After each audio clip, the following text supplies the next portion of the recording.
अस्सलामुअलैकुम वरहमतुल्लाहि वबरकातुहू। मेरा नाम फ़ज़ैल ख़ान है और कई दिनों बाद आज की इस तवील लेकिन इंपॉर्टेंट वीडियो के अंदर मैं आप सबको खुशामदीद कहता हूँ। आज हम सूरह तकवीर का एपिसोड नंबर 2 रिकॉर्ड करने वाले हैं। ये चैप्टर 1 होने वाला है सूरह तकवीर का, क्योंकि हम चैप्टर 0 से शुरू करते हैं हमेशा किसी भी सूरह को।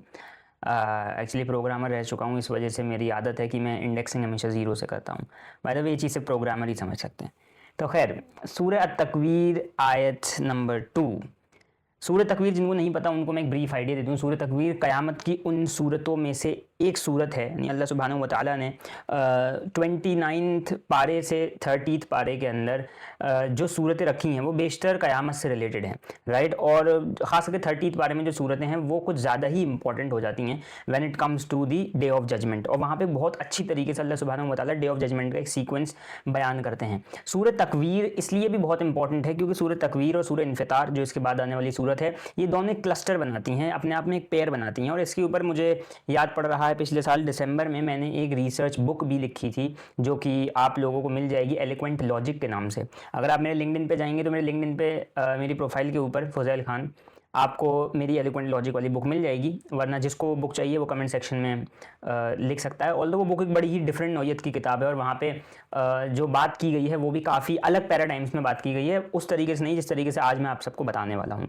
ये ऑब्वियसली यूट्यूब के लिए एक वीडियो बनाई जा रही है, तो मैं इसमें चाहकर भी वो डेप्थ नहीं डाल सकता जो डेप्थ मुझे रिक्वायर्ड है, क्योंकि ये चीज़ मैंने सकर में करने की कोशिश की थी and the result was not that much good. क्योंकि ऑब्वियसली लोगों के पास वो पर्टिकुलर सब्जेक्ट की नॉलेज होनी ज़रूरी है इन चीज़ों को समझने से पहले। जैसे सकर की वीडियो के अंदर हमारे पास जो भी नॉलेज थी वो हम थर्मोडायनामिक्स या फिजिक्स से ले रहे थे।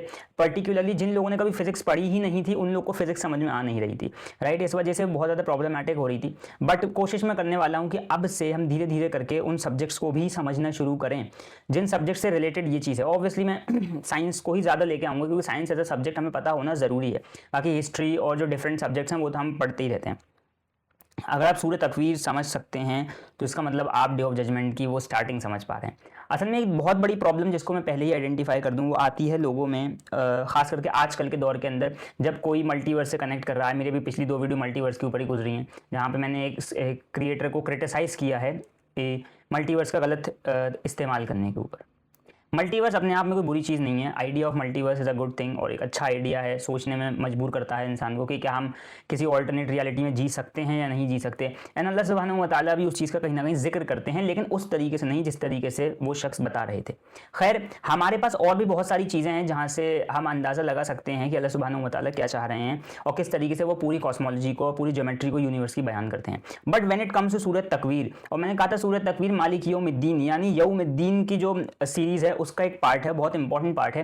क्योंकि सूरह फातिहा की जो ये 4th वर्स है मालिक यौमिद्दीन, ये मालिक है यौमिद्दीन का, कौन? अल्लाह सुब्हानहू व तआला। तो वो चीज़ बहुत इंपॉर्टेंट हो जाती है हमारे लिए समझना कि आखिर यौमिद्दीन है क्या। वमा अदराका मा यौमिद्दीन, और अभी तुम क्या जानते हो कि यौमिद्दीन क्या है। सुम्मा मा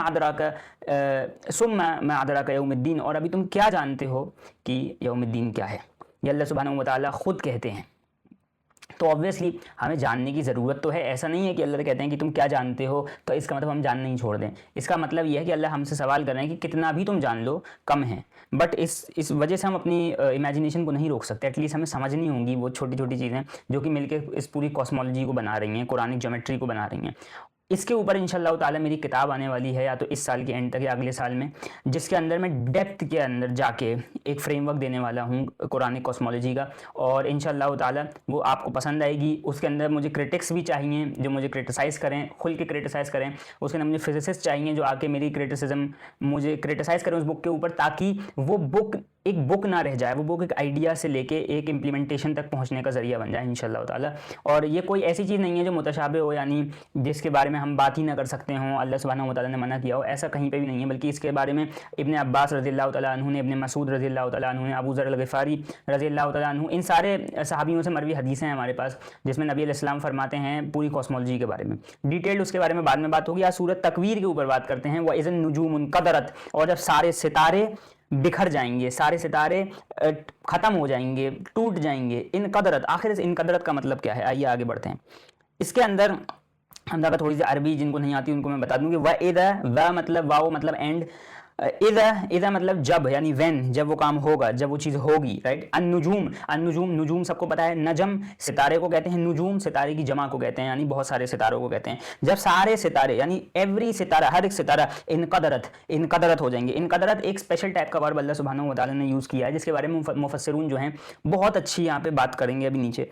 पास्ट टेंस का एक वर्ब है इनकदरत, ये पास्ट फॉर्म है इस वर्ब की। इसका मतलब होता है गिरना, स्कैटर हो जाना, अपनी ब्रिलियंस को लॉस्ट कर देना, अपने चमक को खो देना और डार्क हो जाना, राइट। इनकदरत का जो असल मानी होता है ना, इसके रूट लेटर्स के अंदर छुपा हुआ, उसको भी देख लेते हैं।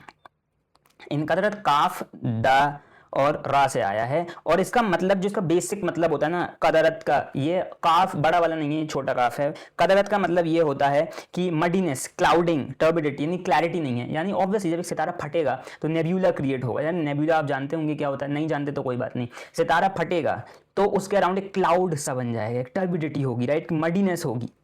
अब मडीनेस से आपको क्या चीज़ समझ में आ रही है?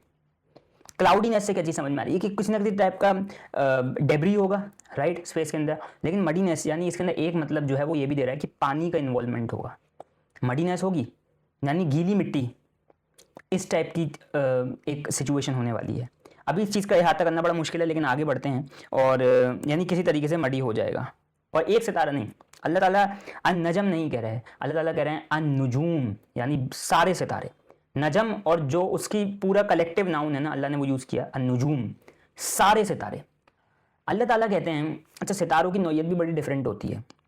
पहले आसमान यानी हमारा जो यूनिवर्स है पूरा, इसके अंदर जो भी सितारे हैं, अल्लाह कहते हैं मुज़य्यिन समाअ दुनिया, हमने इसको मुज़य्यन किया है, किससे? सितारों से। समाअ दुनिया यानी इस दुनिया के आसमान के अंदर, जिस दुनिया में हम हैं, इस दुनिया के, इस प्लैनेट का जो आसमान है यानी फर्स्ट हेवन, इसके अंदर हमने सितारों को प्लेस किया है एज अ लैम्प, राइट। इसको हमने मुज़य्यन किया है सितारों को एज अ लैम्प, यानी चमकदार चीज़ के तौर पे, राइट। और अल्लाह सुब्हानहू व तआला एंडिंग भी वही बता रहे हैं कि यही चमक जिसकी बेसिस पे मैंने इसे बनाया था, यही वो अपनी चमक खो देगा।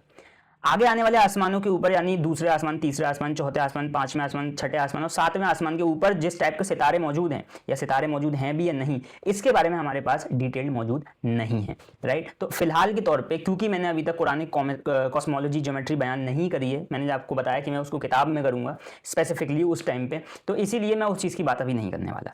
इस वक्त मैं सिर्फ और सिर्फ पहले आसमान की बात कर रहा हूँ। ऑल्दो ये सारा अमल जो है सातों आसमान के ऊपर होगा, बट पहले आसमान को अल्लाह सुब्हानहू व तआला ने सितारों से मुज़य्यन किया, इसलिए पहले आसमान की बात हो रही है। जिस सितारे को अल्लाह ने रोशनी के लिए मुज़य्यन किया एज अ लैम्प, उसी को अल्लाह ताला खींच लेगा, ख़त्म कर देगा। मैंने पहले ही बताया था, सूरह अल-फातिहा बहुत अमेजिंग सूरत है, इस सेंस में कि सूरह फातिहा पूरे कुरान की नहीं बल्कि पूरे कॉस्मिक ऑर्डर की एक तशरीह बयान करती है, एक समरी बयान करती है। बिस्मिल्लाहिर्रहमानिर्रहीम, ये रहमान और रहीम, ये रा हमीम का एक ऑर्डर बनाते हैं। फिर अल्हम्दुलिल्लाह रब्बिल आलमीन, इंसान की पूरी जर्नी को दिखाती है, हर एक मखलूक का हक अदा करने की, राइट। और फिर एंड में अल्हम्दुलिल्लाह कहने, यानी अल्लाह का शुक्र अदा करना ही उसकी मखलूक का हक अदा करना है, राइट। उसके बाद अर्रहमान अर्रहीम, दोबारा से एक लेयर यानी एक सैंडविच लेयर रहमान और रहीम की, और बीच में इंसान की वो जर्नी जिसमें उसने अपने सर पे कुरान को उठाया है, मतलब अपने ऊपर कुरान का वो बोझ लिया, अपने दिल में कुरान को उतारा, क्योंकि कुरान खुद एक हैवी कलाम है। कुरान खुद अल्लाह सुब्हानहू व तआला खुद कहते हैं कौलन सकीला, ये एक हैवी कलाम है, और हमने इसको इंसान को दिया, फिर इंसान ने इसको लिया और लेके चला, और हर एक मखलूक जो से दिखी उसका उसने हक अदा किया और कहा अल्हम्दुलिल्लाह रब्बिल आलमीन। आलमीन का मतलब मैं आपको समझा चुका हूँ, ये पूरी चीज़ें सूरह अल-फातिहा की प्लेलिस्ट में मौजूद है।